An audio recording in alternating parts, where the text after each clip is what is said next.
Now, I typically don't go for those really thick knives. You guys know that. And I typically don't go for really big knives. But there was something about this one that just spoke to me. And I reserve the right to renege on my preferences when a knife just speaks to me.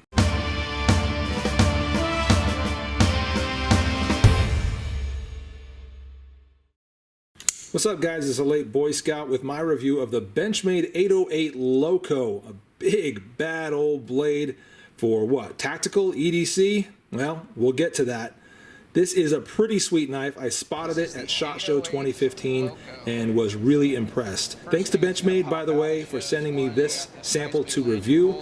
During the course of this review, you're going to see this knife compared against a lot of other knives, so do stick around for the duration. It's going to be pretty interesting. Plus, we're going to do some EDC tests on it, like always, give you some opinions on it, cover most of the specs, etc., etc. So let's get into it. Let's talk about the Benchmade Loco. Some of the features on this sucker, we've got obviously kind of a sculpted G10 going on here for the handle scales. It's beautiful. It's not high traction at all. You can tell that it is relatively slick, but really nicely shaped. I love the machining and the work they did on this. And for the price, it better have some good fit and finish to it. You're looking at around $205 for this version of it anyway. It comes with a black coated version as well that is also available. The steel, of course, S30V. So no problems there. You're going to have a good quality steel for the money. Again, the construction of it is quite good also, and there are some really interesting points to talk about as far as just the sort of the machining and some interesting design touches that gave this knife. It's got great ergonomics too. We'll get into that when we talk about some of the actual cut tests. But as we continue to look at the knife, we see some very nice backspacers here, really unusual. You see those? Those are almost like, what do you want to call those? Sort of football shaped? Not really. They're kind of diamond shaped spacers, and they're just really quite interesting. If we fold that knife in, you can kind of see how the blade meets up there, and it's got actually lots of clearance before it touches those spacers, of course, but it's a really kind of an interesting design back there.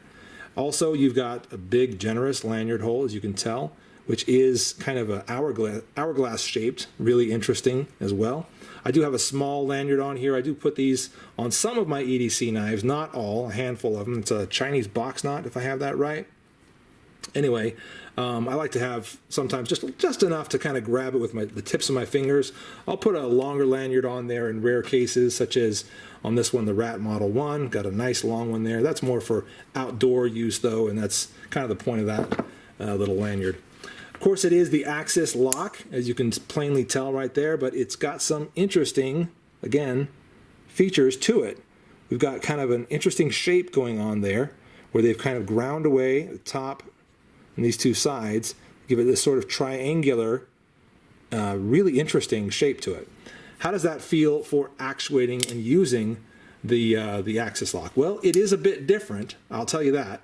If we compare that to, here's the Benchmade Griptilian, and we look at the axis lock stud on that, it's just a rounded, rounded kind of thing that you can get from any direction, and it feels the same. Whereas with the Loco here, it will sort of twist and turn as you use it. See, if I kind of move it up and down a few times, it's not in the same position as it was before. I'll do that again. Yeah, it kind of switches around a little bit. It's hard to see it happening, but there you go. Yeah, it kind of moves around. So the way you're actuating that feels slightly different each time you do it. I haven't found that to be an issue, and the aesthetics that it brings to the blade is quite cool. You also see that on that pivot screw, they've given that some neat aesthetics as well. And again, that is not functional as far as how you remove the screw or how you adjust the screw. It has nothing to do with that. It's really just for looks. That triangular sort of grind on it, and that's on both sides of the pivot.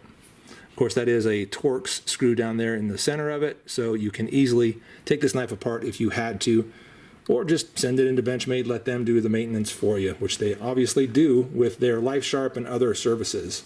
The liner is nice and thick. You can see those liners. They are very beefy. This is going to be a really tough knife, guys. And we do see some skeletonizing down in there. You can see those holes, both the top and bottom, making it so this knife is a bit lighter than it would be otherwise. All right, so there's a few points on the construction of it. You obviously have a rounded sort of oval thumb hole there, and how's the deployment on that? You know, I like to roll it out from time to time.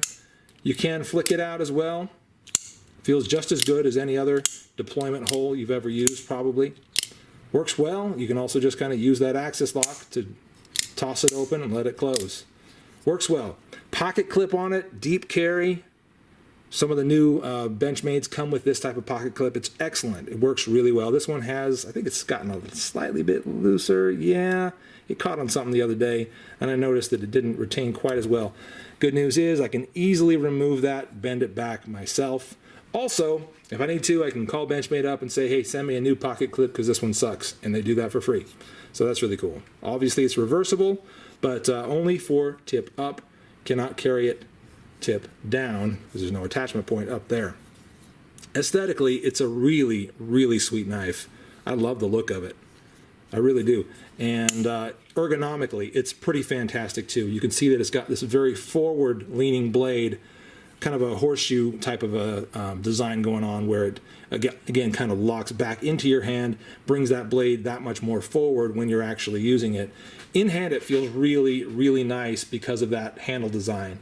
And if handle design is a big concern for you, and it is for a lot of you, then you're going to be really interested in this blade. I will say, of course, that given that there's no real traction in here, you might feel a little bit concerned about that. I would say that you can have good traction and also good ergonomics, but sometimes it's difficult to have both things, if that makes sense. Traction doesn't always mean it feels good in hand when you're doing lots of work with the knife. The Griptilian, which is still on the table someplace, there it is, has some nice traction to it, obviously, and some jimping on the top. And if you're going to grind carve away at stuff with the Griptilian for a while, you're going to start to feel that in your thumb. You're going to start to feel that traction in your hand. Given the work that I did with this knife, and no traction plan really, no checkering on there, no jimping up top, down here below, anywhere. Even so, the work I did felt great. I felt like there was never a time where the knife didn't feel secure in my hand. So without a traction plan, I still feel like it retains great in hand, just due to the fact that it locks in great, really, really well. Thumb rests on top of here in this big flat sort of concave area, and it carves. Now, if you want to know how well a knife will work for utility tasks, try carving with it. And so that's what I did with the Loco. I actually happened to be on a little camping trip with my two boys, picked up a stick and just started carving away just to kill time. And you know what? This knife actually performed really well at doing a little bit of carving. Let's get into some of that testing while we're talking about how it did cutting wise. So obviously I start with some paper to see how that edge, the initial factory edge, comes. And it comes very nice and sharp. I was kind of surprised because, to be honest with you guys, I've owned a lot of different Benchmades, and they don't always come with a razor sharp edge from the factory. That's just a simple fact. I like it better when they do. Obviously, I think every knife should come with a razor sharp edge, but they don't always. And so seeing that this one did really pleased me. And so it sliced through paper with a lot of satisfaction, really nice and clean. Moved on to some cardboard, which it slipped through easily as well. I didn't really notice a lot of slowing, and the chunks of cardboard I was cutting away at were a little awkward in sort of their design. They had lots of folds in them and stuff, so I was kind of slicing at some folded up stuff that didn't work very well. I even doubled it up, if I recall, trying to slice through it to make it a little easier to slice through, but at the same time, it was heavier, thicker. And I felt like it did a fantastic job on all of that cardboard. Felt great in hand as I was doing it, and just, tore that stuff apart. Did just fine. Moved on to some 2x4, which this is where I was really, really impressed with the knife. Okay, I carved away at a 2x4 for a while there, and I didn't want to stop because I was just so impressed at how well it was digging into the wood and just shaving and pulling huge chunks off of that with seemingly no effort. I mean, it just kind of continuously just dug in and dug in. Really impressed by the performance of this knife in that cut test. And also, ergonomically, at the end of that, I didn't feel like there were any real noticeable hot spots. You could say that because of the horseshoe shape, it might dig into your pinky a little bit.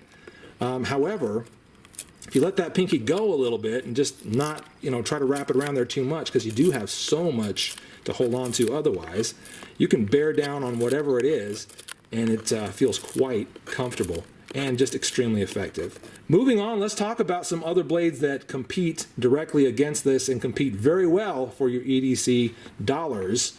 Once again, this is around $204, $205, the Benchmade Loco 808. What else have we got that would compete with that? Quite a lot of stuff. Let's set that over there, and maybe we might have to zoom out here so we can see all the knives I'm going to bring out. Yeah, I'm bringing out a lot, guys. Let's start with the old, here we go, Spyderco Tenacious. You guys know this one. Far more affordable, something like $40, $45, depending on where you pick it up. HCR 13 MOV steel, made in China. This is made in USA, if I didn't mention that. But there's that Spyderco. Another Spyderco, while we're at it. There's the Endura. This one in ZDP 189 steel with that saber grind instead of the full flat grind on it. And that, if you get that in VG10, it ranges anywhere from, what is it, 70, 60, 70 bucks, something like that. Let's go ahead and bring that Griptilian in. And we should look at those side by side, really, because these are in direct competition and from the same knife company. So 154 cm on the Griptilian, S30V on the Loco. Obviously, you can get the Griptilian in S30V. So, yeah, you're going to spend a lot less money on the Griptilian than you are on the Loco. You're also going to have a knife that everybody and their dog has if you get the Griptilian, whereas this Loco is quite new and quite special, and it's got some really, really cool design points to talk about. But yeah, so there's a little comparison on those two. Moving on, here's another one that directly competes and from the same company. That would be the Benchmade 710 McHenry & Williams in D2 steel. And the price on that one's going to be what? 150, 160? I could have that. I could be way off on that. But there's a look at those two side by side, how they measure up. This one's much more of a sort of straightforward blade with slight S-curve in it. No funky S-curve to this one, by the way, which is something I was really happy about. But they definitely compete against each other. This one, again, 205-ish, well under 200 for that one. G10, good steel. I mean, there's a lot about these two that are very much in competition. This one's quite a bit lighter as well. This one's, what, 6.5 ounces? So bear that in mind, and it is quite thick. I don't think I pointed that out before, but it is very thick in pocket. Now, I typically don't go for those really thick knives. You guys know that. And I typically don't go for really big knives, but there was something about this one that just spoke to me, and I reserve the right to renege on my preferences when a knife just speaks to me. And it does. It did in this case. CRKT Shenanigan, Ken Onion design. There's a look at that one. You see how that stacks up. Much more affordable knife as well. While we're on the CRKT wagon, let's go with this one right here. You guys have also seen that CRKT right there. The Foresight, big, beautiful, bad. Kind of falls into the same category. I would say they're really close in weight.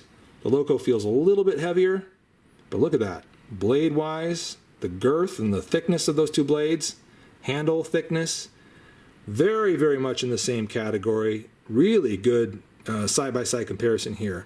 I think these two stack up very well against each other. This one is quite a bit more affordable. Akuto Plus steel, if I'm not mistaken. IKBS on it. Ball bearing pivot is super fast. Super fast and clean. Love it. Moving on, we got, let's see, one or two more if we can fit them on screen. You guys saw the Rat Model 1 a little bit ago. There that is again. Kind of an inexpensive outdoors knife. Great for EDC as well. I like it as an outdoors knife, though. Something that, if it were to get lost in the woods, I wouldn't cry over it. Could replace it without too much trouble. Yeah, a lot of reasons to pick up and have and own a Rat Model 1. And let's end it on a very high note. There's a Spyderco Paramilitary 2. And side by side with the Loco. Loco has a much larger blade. Quite a lot more girth in hand as well. And the blade is quite a bit thicker, that blade stock, which I think is 0.16 inches. on the Loco, I mean. Obviously a much girthier blade too. I don't think girthier is a word, but I used it. But there you go. There's a look at those two fantastic knives.